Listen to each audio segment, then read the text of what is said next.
Good evening to all in the White House. How y'all doing? Kind of once more, Seven upstairs can hear us. How y'all doing? That's a little bit better. Not great that we have the wonderful McCarthy here tonight.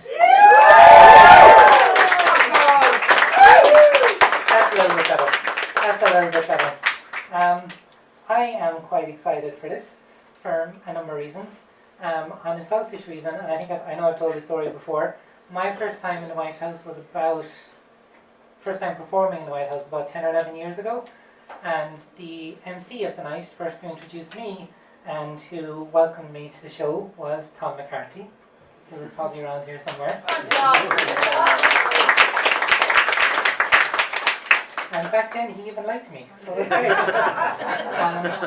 But it feels like a lovely kind of full circle moment to be able to stand here today introducing Kaya. To put a little bit of just general knowledge, Kaya McCarthy is a second year student at Mary Immaculate College. I got dressed up for this, Kaya. Mary and I showed up. Studying English literature and media, and is an aspiring poet whose work explores personal experience, place and emotion. But I think for anybody who has been coming to this event for the last couple of years, I think aspiring poet is playing it down a little bit. We have seen Kaya perform some fantastic work here over the last couple of years, and we are so happy, so excited, so delighted to be your first showcase, Kaya. First of many, many more to come. Can we please give the warmest of White House welcomes to Kaya McCarthy?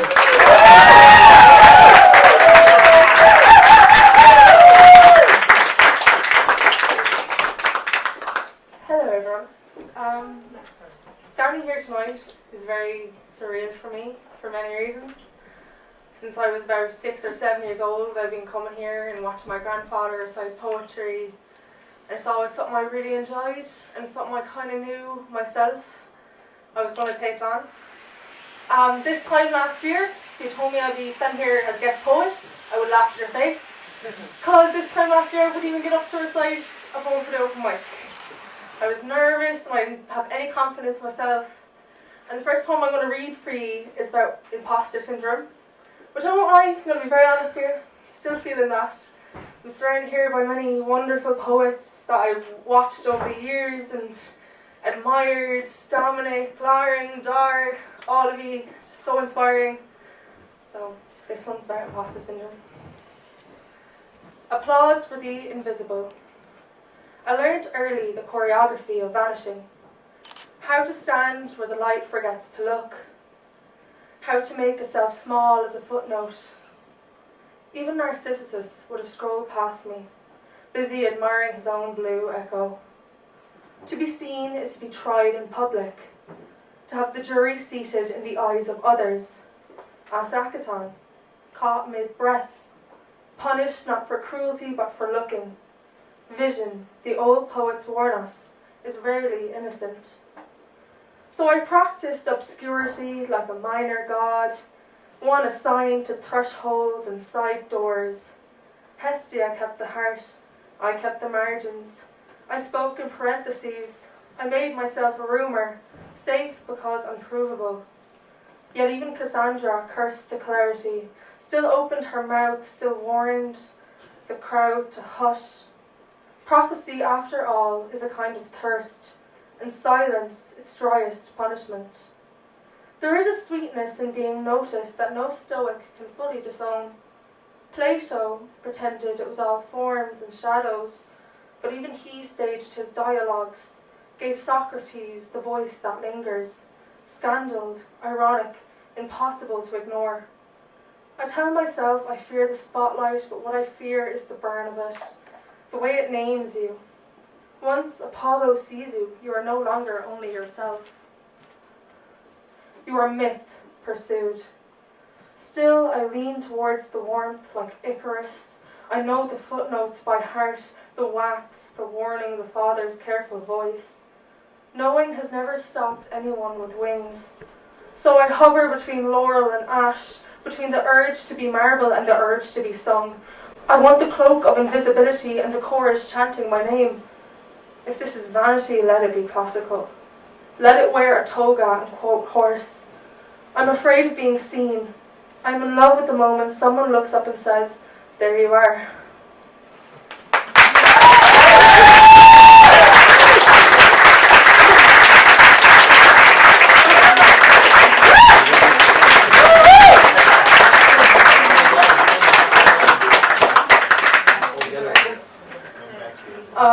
I've never liked to explain poetry or the poetry I write. I feel as once I read it to you, it's yours. Like, that's what art is. The second it's out there, I no longer have a say in what it means. It's completely up to you to interpret how you feel about it. If you like it, if you hate it, what you think it means. So I'm not going to explain too much about my poetry or talk too much in between. But I'm just going to kind of let you listen, take it in for yourselves. But this poem I'm going to read next, I wrote, and it's inspired by one of my grandest poems, and the phrase, "Why can't humans pitch like dolphins?" which Edward's laughing there. I think a few of you might have heard before. This is what this is. Marginal note to the universe. Why can't humans pitch like dolphins? My grandfather wrote once, as if lodging a complaint with Darwin, as if evolution might reconsider its paperwork. There are no poets. There never was. Only interpreters plagiarizing works already submitted by the universe. It is both an insult and an absolution, a dismissal and a blessing in the same breath. And I can feel my own ambition blush. All those years believing I was forging something new, hammering sparks from silence when perhaps I was only taking dictation. If Yeats was only borrowing light from Sligo Lake at twilight, if Heaney leaned close to the bog and copied what the peat confessed, if even Yvonne Boland gathered the silenced women from the margins and gave back the speech history misplaced, if even Shakespeare overheard the quarrels of kings in the wind, then what hope have I of originality? I think of Orpheus again, but not the tragic lover, the practical one, the man who realised the song was always there in the throat of stone, in the ribcage of trees, and his task was simply to risk repeating it. The moon has been plagiarising the sun since Genesis. Even God borrowed dust. And yet there is something defiant in the act to interpret is to choose, to frame, to say this ache matters enough to be spelled. No poets, only interpreters. The river translates sky into movement. My body translates grief into posture. Ireland translates famine into hunger. So dry it could strike a match. Perhaps that is all we ever do. Borrow the pitch we cannot reach, approximate the music, fail beautifully at purity. We cannot pitch like dolphins. Our throats are too full of earth, but we can answer the sea in our own cracked register, stand on the edge of it all and shout back in accents inherited and unashamed. If the universe wrote it first, so be it. I will sign my name anyway, not as author, but as witness.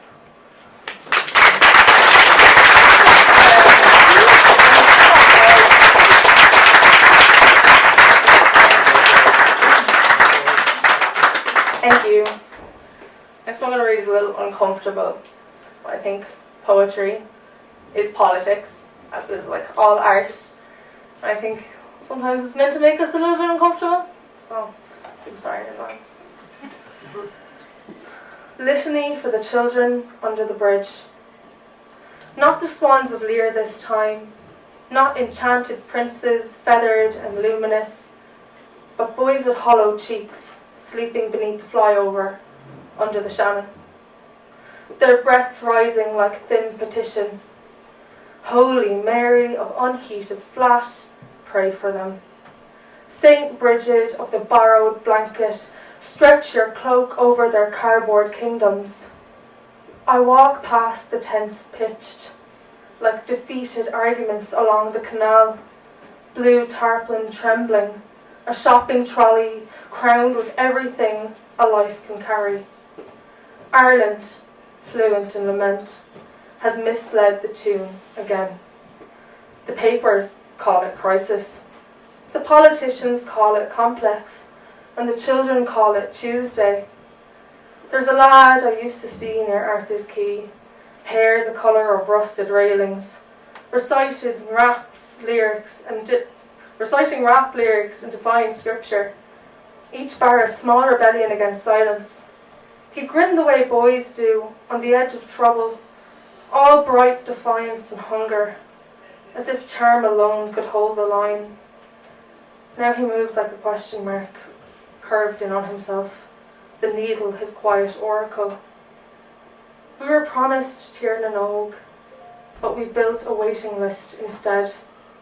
Promised milk and honey, delivered methadone and rain. Addiction is not a mythic beast, no dragon to be slain. It is smaller, crueler, a whisper in the bloodstream, a counterfeit comfort, a priest without mercy.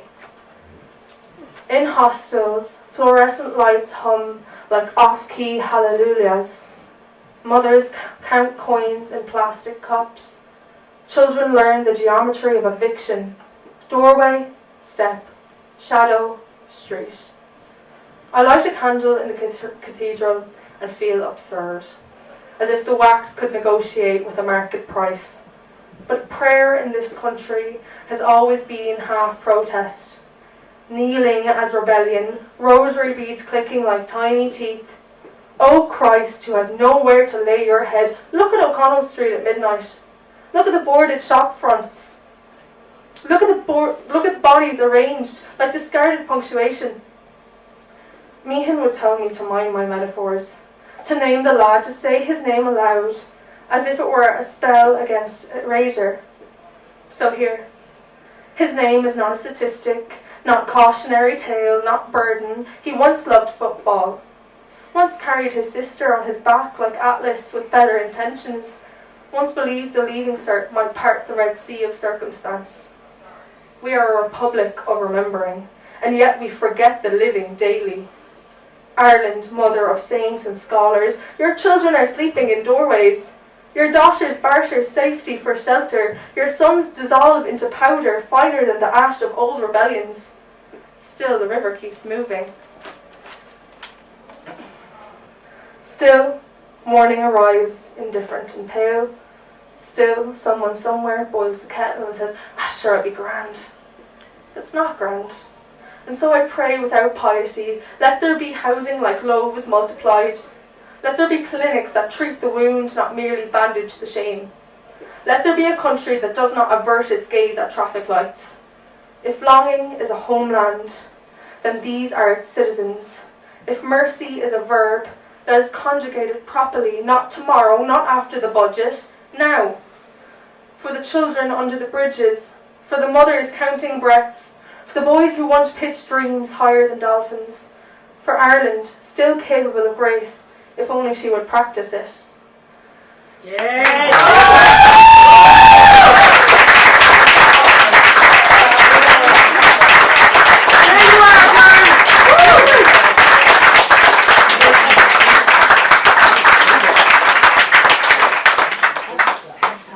We'll move on to a lighter one. This one is called Face to Face with the Mona Lisa. I leaned in too near the canvas of you, where the lacquer falters, where colour clots in nervous knots, where the painter's pulse shivers through the stroke from a distance you blaze, a cathedral of light, windows burning with borrowed suns. But up close, I catch the scene where blue splits green, the jagged hush of a hurried hand. It is a cruel intimacy to know not just the vision but the vein beneath it. The way the shadows smudge, the gloss grows thin, the silence whispers that beauty was built on a trembling wrist. I tell myself to step back, let the image sing, let distant mend the flaws into wonder. Yet still I linger, nose near the canvas, breath fogging the frame, hungry for the human cracks that make your radiance ache.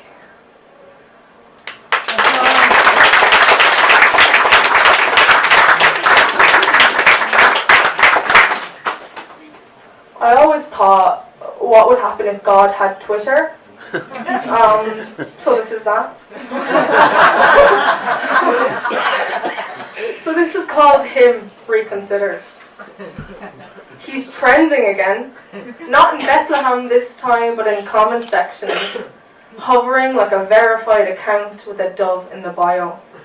I picture him in Olympus hand-me-downs, borrowing Zeus's thunderbolt like a prop from a cancelled myth, refreshing the feed while Rome burns in HD. He might have seen Icarus fall and thought, well, that's what you get for ambition. Must have watched Cassandra to her own prophecy and called it character development. Sometimes I think he's more Ovid than Moses, fond of transformation. Girl to soft, water to wine, citizen to pillar of statistics. The trick is never the miracle, but the moral. Does he still part seas or just algorithms? Pharaoh rebranded as policy. The plagues come, push notified. Locusts look like stock market crashes with better tailoring. And I know he works in mysterious ways, which is theology's way of saying terms and conditions apply. If God were here, he'd be on hold for eternity, listening to harp music while angels transfer his call. Yet there are days when the sky performs, blue and red, all glint and gasping, and I almost forgive him, because sometimes a child laughs in a hospital corridor and it rings clearer than any prayer, because sometimes the light falls through stained glass and edits the world into mercy. Maybe he's less emperor, more absentee landlord, who left a note in Latin and trusted us with the keys.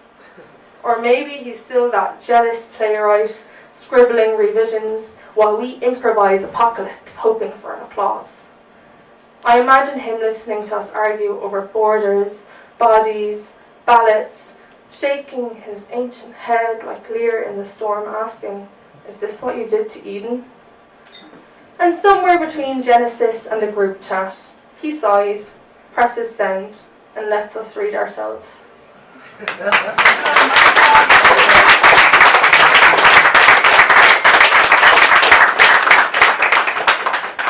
I'll read one or two more, and I'll let you go get another pint because I know you're all mad top. I was kind of being a hater of Seamus Heaney, which is really controversial in this country, but I never thought he was very good. I've heard from that one, what's a 4-foot box, a box for every year. It's pretty good, like, but that's about it. But he wrote a poem about bog bodies.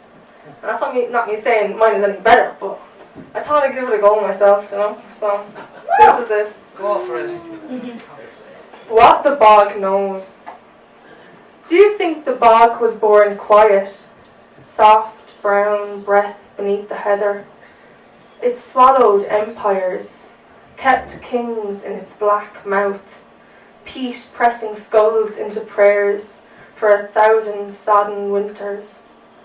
You think the dawn comes kindly here, but the sky tears itself open in the west, clouds bruising the shoulders of the Galties, rain stitching hunger into hedges, thunder rolling like Boron's grief. I was not born gentle, I was born in a wind that bites, where the Atlantic claws the cliffs raw, where gulls scream like banshees over fields that remember famine. My softness is a hush learned from the hush on moss gravestones, from the hush of the sea's last breath, before it drags another body home. You think gentleness is the absence of violence, but it is the violence that chose not to consume me. The wolf I fed from my palm so it would not eat my throat. I have walked the Boreans alone, learning to soften my step, to unlearn the iron in my tongue, to let my fists become nests where small hopes can sleep. It took storms in the marrow, years of rain polishing my bones, to teach me to speak like the river, to hold the world like a new lamb, to bless instead of break. Call it gentle, this quiet I carry like a candle through a gale that wants to own me. Call it gentle, but know it is a softness forged in the forge of survival, like the bog flower, small and bright, blooming from a hunger that nearly swallowed it whole.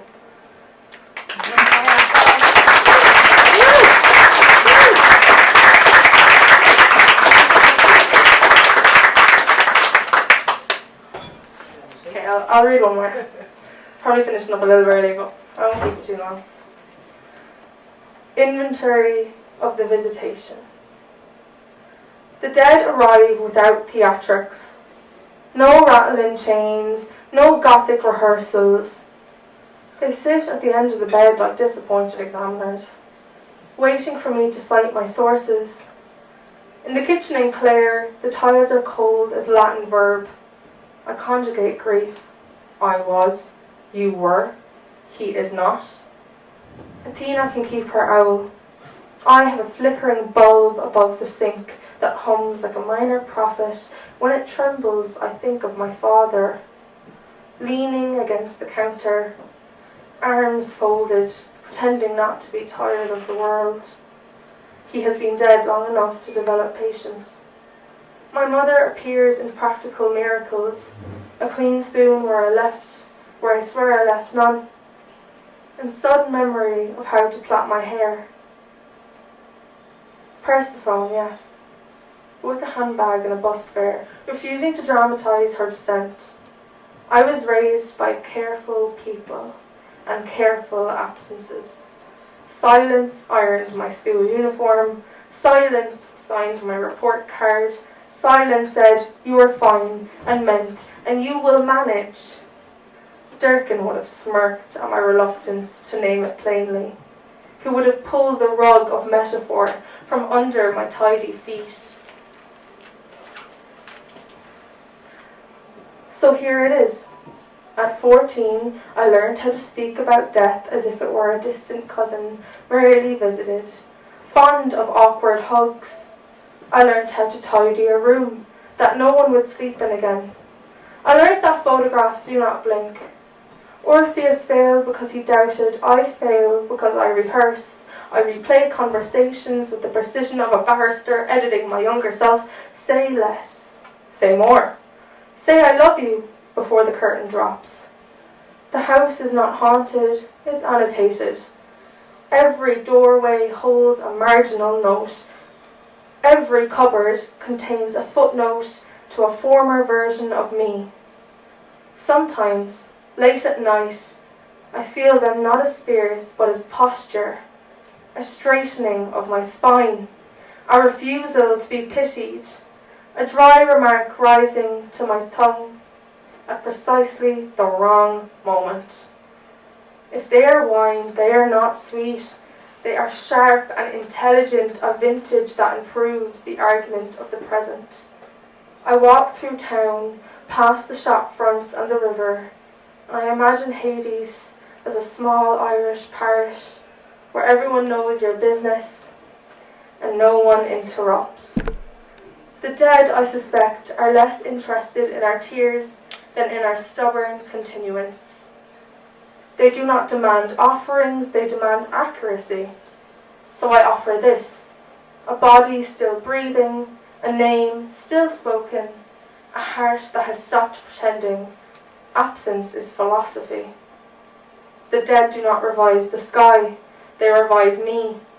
And in that revision, I become less myth, more woman. Standing in the kitchen, the light still fucking flickering, choosing despite everything to stay. Oh, God.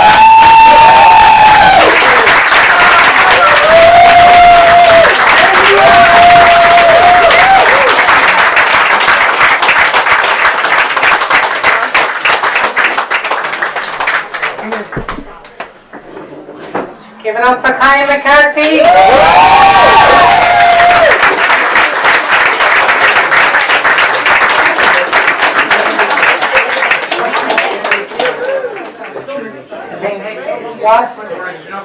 I think for all of us in the room here tonight, and for all those who couldn't make it, I think just like what a privilege it is sometimes to get to sit here and in real time see the future become the present. That was fantastic, Kaya. Thank you so much. Now, I will say, Kaya,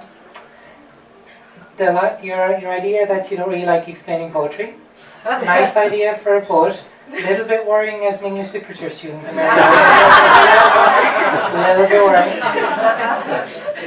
And I'm not going to tell Eugene O'Brien, the head of the department, who is the leading Heaney scholar in Ireland, your thoughts on Seamus Heaney.